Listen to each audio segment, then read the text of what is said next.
and welcome to another Geno 3 podcast with your host Andy. And this week we are joined by Lorna, all the way from Australia. How are you doing, Lorna? I'm great, Andy. How are you? I'm good. I'm good. Bright and early for you over there on the other side of Yes, the it's world. morning time here.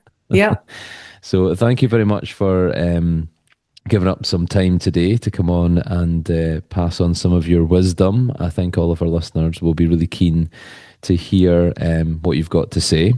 And the theme really of this episode is going to be how could knowing your DNA impact your performance and recovery? So, just before we kind of dive into things, we've obviously got a wee medical disclaimer that we always have to state. So, content provided in this pod and all of our other pods really is for information purposes only. And it's not a substitute for medical advice, diagnosis, or treatment. So, just to be super clear on that in the start. So, now we've got that out of the way, Lorna, it would be really, really good, I think, as a starting point for our listeners to find out a bit more about you and your background in health and fitness. If you want to kind of kick things off, that'd be great.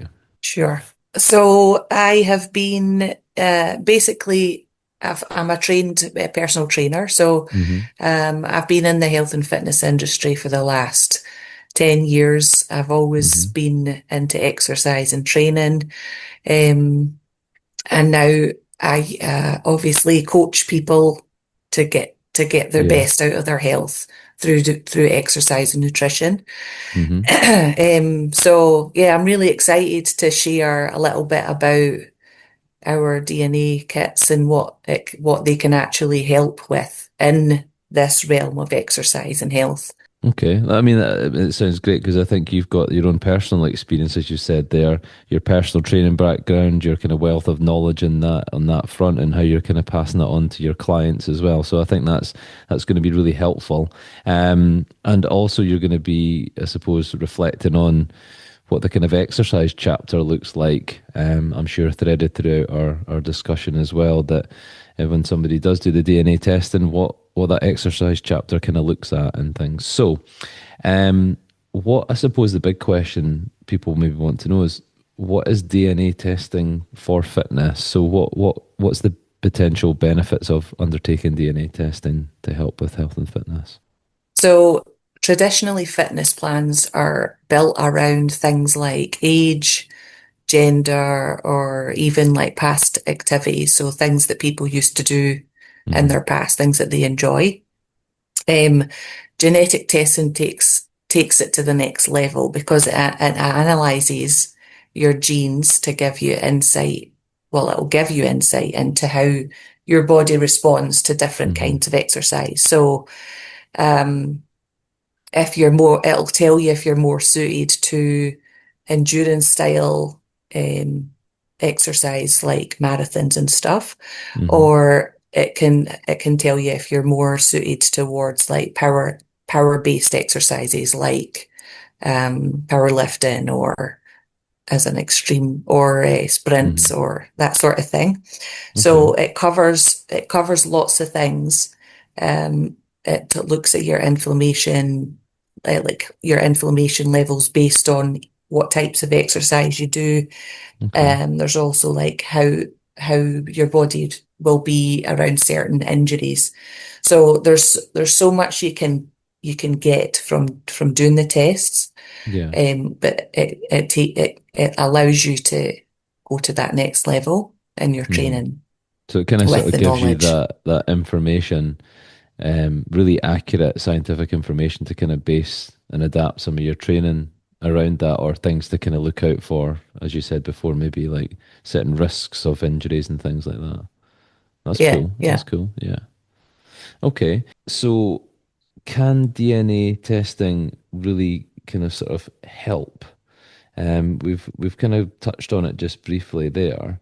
Um, with regards to the kind of exercise chapters, have you got any sort of like personal reflection on your own, maybe exercise that you can maybe give some examples around that for our listeners?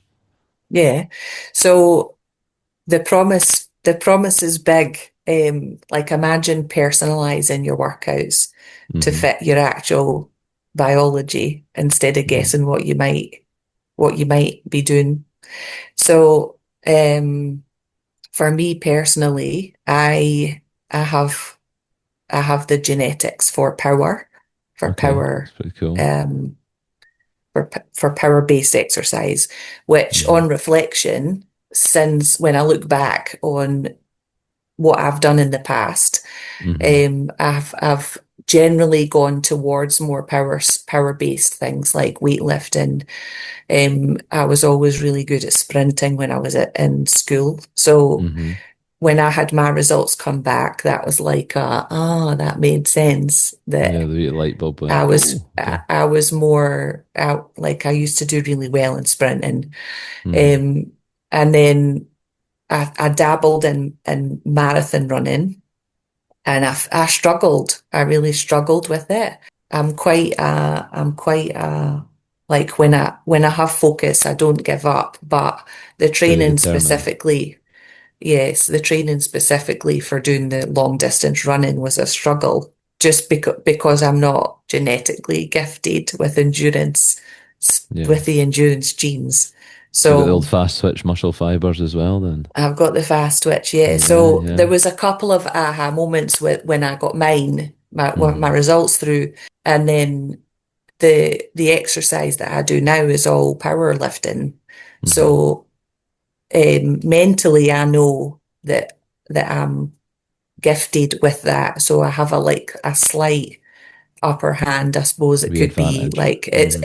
it's a confidence boost knowing Hmm. that I've got that. So it helps with moving forward with doing the powerlifting as well. So it's certainly like the tests are certainly good for being a guide.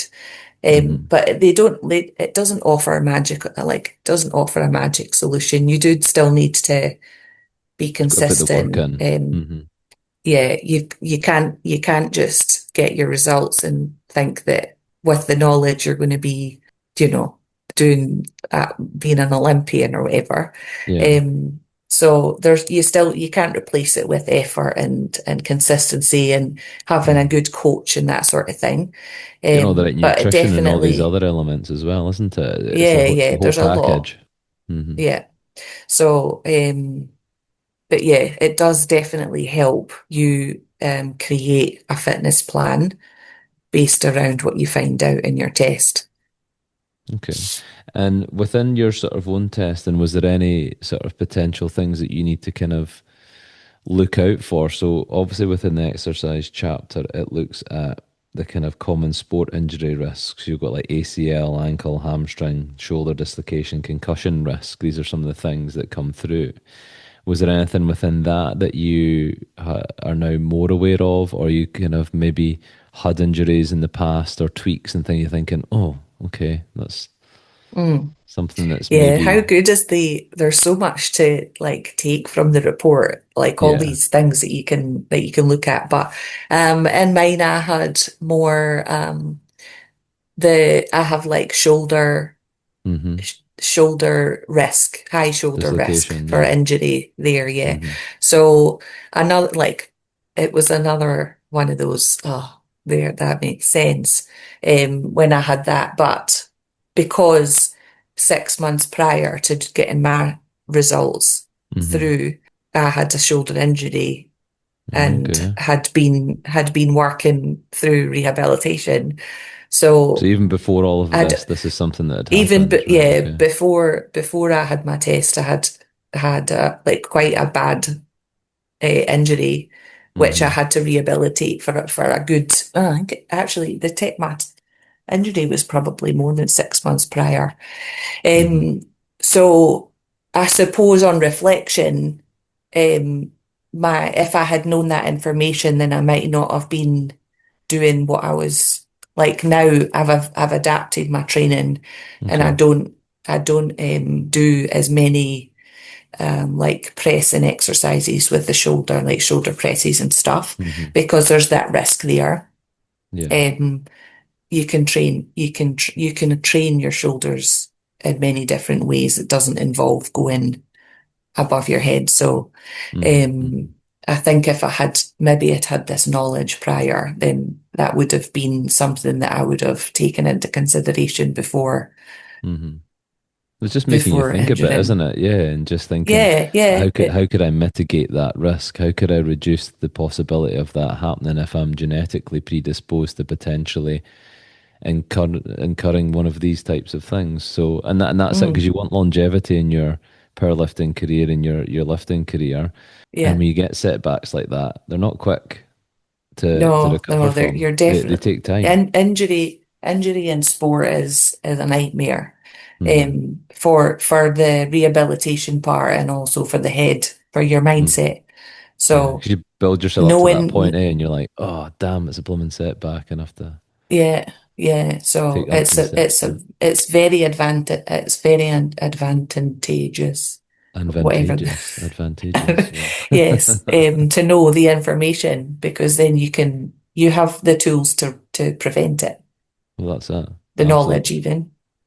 Mm. So kind of building on that kind of seamlessly links us in to a little bit more. Can you give me an example maybe of a sort of specific gene within this sort of conversation we can maybe look at to just give our viewers just a little bit more info? Uh, the one the one that I really like, which we've already kind of mentioned, Mm-hmm. is the fast twitch. So Mm-hmm. um, it basically looks at your muscle fibers Mm-hmm. types in your genes. So if you're more fast twitch type, you've got more fast twitch muscle fibers, then you can do better in sprint activities or strength training, whereas Mm-hmm. slow twitch dominance suggests more endurance based. So I was actually at the gym yesterday um, on the treadmill doing some steps, and Mm-hmm. I was next to a friend of mine who does um, like ultra marathons. So Mm-hmm. he runs 100, Miles and 200 miles and miles and Ks. miles. Yeah. Yeah, yeah. Very different type of athlete compared to me. And Mm-hmm. we were having a discussion about how how my genes are more based. This was like while we were walking on the treadmill, I was saying, oh, my Mm-hmm. genes are more based on power and strength. He's not had his DNA tested, but I was saying to him, well, it'd be really interesting to see if you're genetically gifted for endurance because Mm-hmm. you're going this sort of distance. Like I believe he probably is because Mm-hmm. he's he's amazing in what he's doing. Yeah. But it was really interesting. It's interesting to know. It'd be interesting to know if he's got the endurance, like the slow twitch muscle Mm-hmm. Mm-hmm. fibers. But that's a really interesting one because you can go either way, if you Yeah. know the information, if you know your fast twitch, then it gives you something to potentially look at that you might excel in. Yeah, and that's it. And it's giving that people that information to make a choice, isn't it? If they were to Mm, pursue something like that. And not everybody will, but if people are interested in that and want to kind of explore that, it's a really good avenue to go down. Okay. hmm Thank you for sharing that. And I think it just brings an element of realism, particularly when you're talking to people within your gym and you're talking about those experiences. You're kind of at the forefront of on the chalk face, shall we say, of the kind of health and fitness world. So you're engaging in conversations with people all the time about that, and hmm it's good to kind of tease out these little bits and potential light bulb moments as well for people. Yeah. Suppose then you obviously work with a wide variety of people, but also we all know people who are maybe as involved in the health and fitness world. So can this type of thing, can it help everybody? I suppose is the bigger question.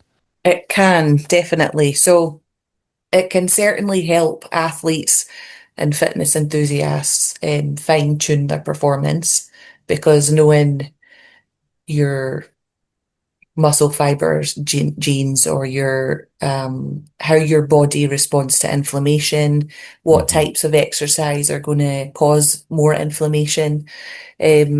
All of these little things can really help boost an athlete and hmm their and what they're doing and what they're striving for. But for beginners who want to avoid injury or set realistic goals, they can certainly benefit too.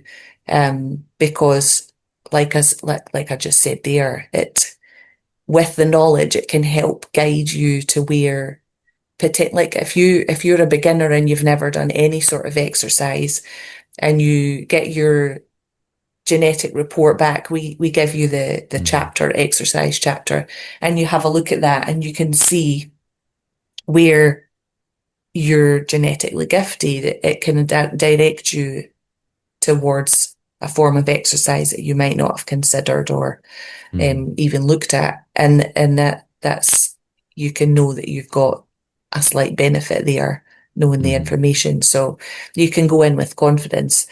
And then also you can have like you'll avoid injury because you have this extra knowledge as well. So it's definitely beneficial knowing on both extremes if you're Hmm. like a high Someone who performing just, athlete or if you're someone that's never set foot in the gym and you're mhm. or done any sort of activities, it can give you some clues on where to Okay. start. Perfect. Well, thank you very much for sharing that. And I think it is really interesting to one of the exercise chapters, even from myself, quite involved in exercise and on a fairly regular basis. And yeah, it's good just to kind of tease out some of these kind of key points, just to kind of give a bit more depth and detail into it. And as you say, when people, if they choose to go down the road of the DNA testing, they would have an abundance of information within this Mm, chapter, and then all the kind of coexisting chapters as well, because there'll be other things that would impact around things like stuff, how stress impacts performance, how caffeine response impacts performance, how sleep impacts. mhm. And why. So I suppose it's that why and people getting answers to that. So hopefully, our listeners will be a bit more informed and a bit more aware, maybe, of some of the things we've been talked about in this pod. So I really just want to say thank you very much for your time. Was there anything else that you wanted to add just before we sort of wrap things up for this episode? No, I don't think so. It's just it's really refreshing to get a little bit more insight Hmm. into your health and fitness and doing and doing these tests. Hmm. I certainly walked away with shoulder injury risk, um, inflammation. My inflammation is more, which I thought was quite interesting. The Hmm. inflammation that I get when I train is comes more from when I do like high intensity training, Okay. which um which was quite interesting because I do one HIIT class, they call it high Hmm. intensity training class a week.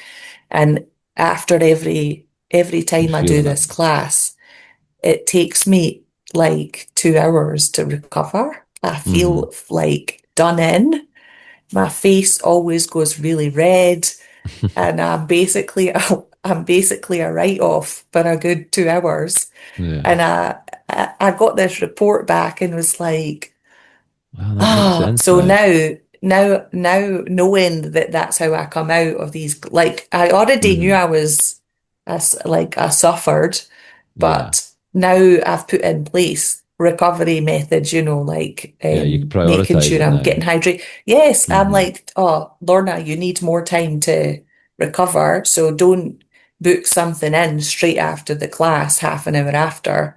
You Yeah. need a good hour and a half to recover, which basically now I come home and I like Veg just out. yes, literally. I Yeah. just like let the face calm down. But Hmm. this type of thing is so good to know.